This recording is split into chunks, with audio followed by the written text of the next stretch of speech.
브라더와 함께하는 제과기능사 필기시험 기출문제 그 12번째 시간입니다. 30문제로 여러분들하고 함께 하도록 하겠습니다. 퐁당 크림을 부드럽게 하고 수분 보유력을 높이기 위해 일반적으로 첨가하는 것은 한천 젤라틴, 물, 레몬, 소금, 크림, 물엿, 전어당, 시럽. 정답은 4번 물엿, 전어당, 시럽입니다. 수분 보유력을 높이기 위해서는 물엿, 전어당과 같은 시럽 형태의 당을 사용하면 수분 보유력을 높일 수 있습니다. 베이킹 파우더를 많이 사용한 제품의 결과와 거리가 먼 것은 밀도가 크고 부피가 작다, 속결이 거칠다, 오븐 스프링이 커서 찌그러들기 쉽다, 속색이 어둡다. 정답은 1번 밀도가 크고 부피가 작다입니다. 베이킹 파우더는 팽창제로 과다 사용 시 속결이 거칠어지고 오븐 팽창이 커서 찌그러들기 쉽습니다. 또한 속색이 어둡고 건조가 빠르게 진행됩니다. 수직형 믹서를 청소하는 방법으로 옳지 않은 것은 반죽을 긁어낼 때는 금속 재질의 스크래퍼를 사용한다. 생산 직후 청소를 한다. 물을 가득 채운 후 회전시킨다. 청소하기 전 전원을 차단한다. 정답은 1번입니다. 제과제빵 기기를 청소할 때에는 플라스틱 스크래퍼를 사용해야 하는 것이죠. 어린 반죽으로 만든 제품에 대한 설명 중 틀린 것은 조직이 거칠다, 외형의 경우 모서리가 둥글다, 껍질색은 어두운 갈색이다, 슈레드가 생기지 않는다. 정답은 2번입니다. 어린 반죽은 발효가 정상보다 덜 된 상태를 말합니다. 외형 균형은 완제품을 들어 밑면을 보면 발효 상태를 확인할 수 있는데요. 어린 반죽의 외형은 반죽의 숙성이 덜 되어서 모서리가 예리하며 딱딱하게 만들어집니다. 코코아 20%에 해당하는 초콜릿을 사용하여 케이크를 만들려고 할 때 초콜릿 사용량은 16%, 20%, 28%, 32%. 정답은 32%입니다. 초콜릿은 코코아 함량이 67.5%, 즉 8분의 5, 카카오버터 함량이 37.5%, 8분의 3으로 구성되어 있습니다. 그래서 코코아 20%대 초콜릿은 62.5%대 100%. 따라서 20% 곱하기 100% 나누기 62.5%는 32%가 정답입니다. 아이스크림 제조에서 오버런의 의미는 교반에 의해 크림의 최적이 몇 프로 증가하는지를 나타내는 수치. 생크림 안에 들어있는 유지방이 응집해서 완전히 액체로부터 분리된 것. 살균 등의 가열 조작에 의해 불안정하게 된 유지의 결정을 저온으로 해서 안정화시킨 숙성 조작. 생유 안에 들어있는 큰 지방구를 미세하게 해서 안정화하는 공정. 정답은 1번입니다. 교반에 의해 크림의 최적이 몇 프로 증가하는지를 나타내는 수치가 바로 오버런입니다. 다당류에 속하는 탄수화물은 전분, 포도당, 과당, 갈락토스. 정답은 전분입니다. 다당류는 전분, 글리코겐, 펙틴 등이 있습니다. 40g의 계량컵에 물을 가득 채웠더니 240g이 되었다. 과자 반죽을 넣고 달아보니 200g이 되었다면 이 반죽의 비중은 얼마일까? 0.85, 0.9, 0.92, 0.95. 비중은 물 무게분의 반죽 무게죠. 물 무게는 물 무게에 더하기 컵 무게에서 컵 무게를 뺀 거고, 반죽 무게는 반죽 무게에서 컵 무게를 더하고 또 컵 무게를 뺀 것입니다. 따라서 200분의 180은 0.9의 비중이 되겠습니다. 정답은 2번입니다. 유지에 알카리를 가할 때 일어나는 반응은 가수분해 비누와 에스테르와 산화. 유지에 알카리인 수산화나트륨 혹은 수산화칼륨을 가하여 가열하면 글리세린과 지방산의 비누가 생성됩니다.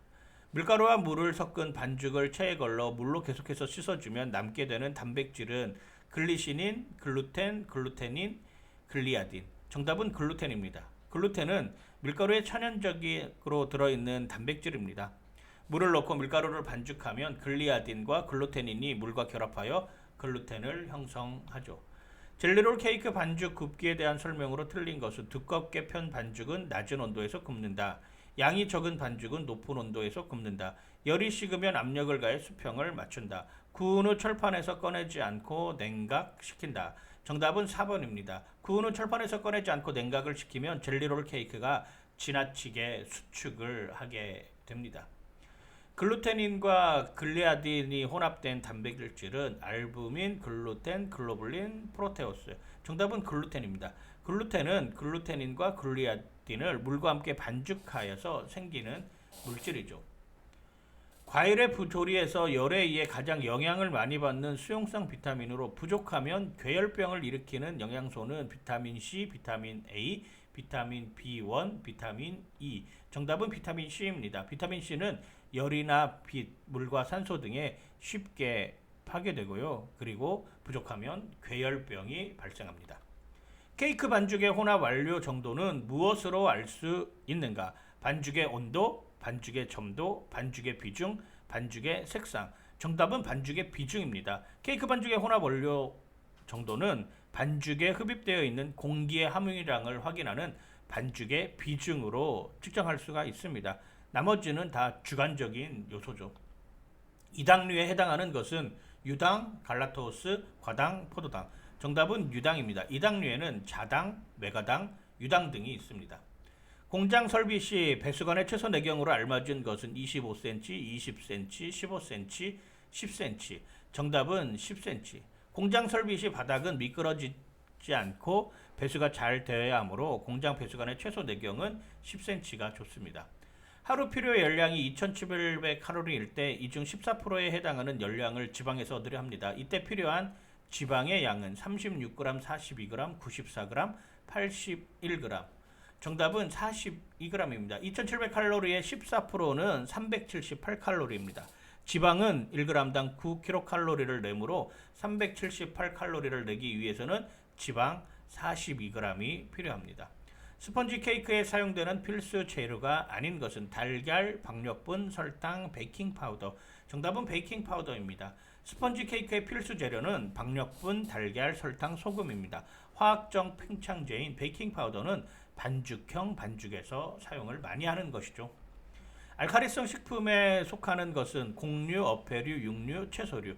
채소 및 과일류는 수분을 80에서 90% 정도 함유하고 비타민, 나트륨, 칼륨, 칼슘, 마그네슘 등의 무기질을 많이 함유하는 알카리성 식품에 속합니다. 거품형 케이크에 해당하는 것은 스펀지 케이크, 파운드 케이크, 데블스푸드 케이크, 화이트 레이어 케이크. 정답은 스펀지 케이크입니다. 거품형 케이크는 비교적 가벼운 제품으로 스펀지 케이크가 대표적입니다. 일반 파운드 케이크와는 달리 마블 파운드 케이크에 첨가하여 색상을 나타내는 재료는 코코아, 버터, 밀가루, 계란. 정답은 코코아입니다. 마블이란 대리석 무늬 같은 것을 의미하며 케이크를 만들 때 코코아 분말이나 초콜릿을 사용하여 표현합니다. 먼저 밀가루와 유지를 넣고 믹싱하여 유지에 의해 밀가루가 피복되도록 한 후 나머지 재료를 투입하는 방법으로 유연감을 우선으로 하는 제품에 사용되는 반죽법은 1단계법, 변리법, 블렌딩법, 크림법. 정답은 블렌딩법입니다. 블렌딩법은 유지와 밀가루를 먼저 믹싱하는 방법으로 유연감을 우선적으로 할 때 사용합니다. 퍼프 페이스트리 반죽의 휴지 효과에 대한 설명으로 틀린 것은 글루텐을 재정돈시킨다. 밀어펴기가 용이해진다. 이산화탄소 가스를 최대한 발생시킨다. 절단 시 수축을 방지한다. 정답은 이산화탄소 가스를 최대한 발생시킨다입니다. 퍼프 페이스트리는 유지의 물리적 성질을 이용하여 팽창시키는 제품으로 이산화탄소 가스를 발생시키지 않습니다. 직접 배합에 사용하는 물의 온도로 반죽 온도 조절이 편리한 제품은 과일 케이크, 젤리롤 케이크, 퍼프 페이스트리, 버터 스펀지 케이크. 정답은 퍼프 페이스트리입니다. 퍼프 페이스트리만이 각 재료들의 배합 비율에 있어서 물이 50%를 차지하기 때문에 물의 온도로 반죽 온도 조절이 용이합니다.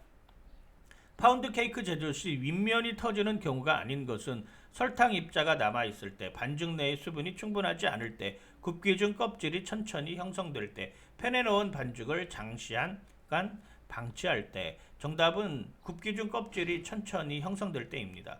파운드 케이크 제조 시 높은 온도에서 구워 껍질이 빨리 생길 때에도 윗면이 터집니다. 굽기 중 껍질 형성이 느리면 반죽 온도가 낮아지는 것으로 이는 껍질이 천천히 형성되면서 수분이 많이 손실되어 터지지 않는 원인이 됩니다.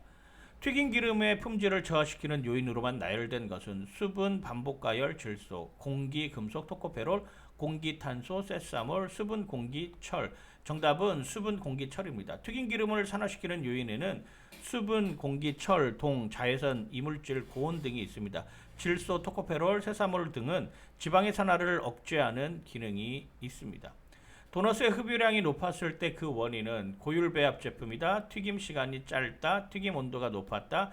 휴지 시간이 짧다. 정답은 고율 배합 제품이다입니다. 고율 배합 제품은 설탕 유지가 많아 튀김 시 설탕이 녹으면서 많은 공기를 만들어서 흡유량이 높습니다. 과도한 흡유의 또 다른 원인으로는 묽은 반죽, 팽창제 과다 사용, 어린 반죽, 튀김 온도가 낮아 튀김 시간이 길어지는 것, 반죽 온도의 부적절 등이 있습니다. 단백질의 분해 효소로 식물성 식품에서 얻어지는 것은 펩신, 트립신, 파파인, 레인. 정답은 파파인입니다.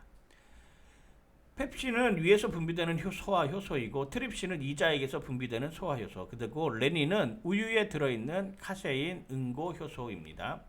케이크의 아이싱에 주로 사용되는 것은 마지펜, 프랄린, 글레이즈, 휘핑크림. 정답은 휘핑크림입니다. 케이크의 아이싱에 주로 사용되는 것은 휘핑크림으로 식물성 지방은 40% 이상 함유하고 있습니다. 퐁당에 대한 설명으로 가장 적합한 것은 시럽을 214도까지 끓인다. 40도씨 전후로 식혀서 휘젓는다. 굳으면 설탕과 물의 비율을 1대1로 만든 시럽을 첨가한다. 유화제를 사용하면 부드럽게 할 수 있다. 정답은 2번입니다.